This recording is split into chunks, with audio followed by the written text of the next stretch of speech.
Okay, so let's look at another example on factorization method. So we said when we solve any quadratic equation by factorization method, we get our a term is 1, b is -3. Never forget that you're supposed to carry.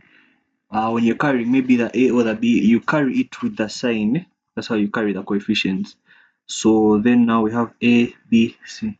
Then I will say sum b is -3. Then product AC is going to be 1 times 2, which is a times c. This is 2. Then we come and get the factors of 2. We have 1 times 2. I think that's the only one. Then we also get the negatives. I told you not to forget the negatives. -1 times -2.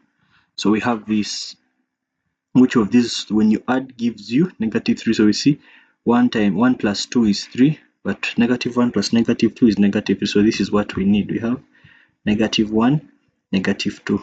So we now bring our quadratic equation x squared minus 3x plus 2 equals to 0. So we're going to break down this term. So it becomes x squared minus x minus 2x plus 2 equals to 0. So we now collect like terms as we factorize. So with x, we pull out the x here. So this remains as x minus 1. Then we also come here and pull out the 2.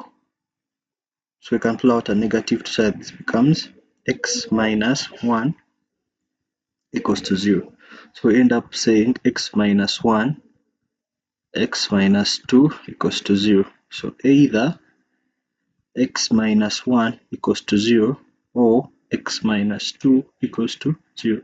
So our answer is x is 1 or x is equals to 2.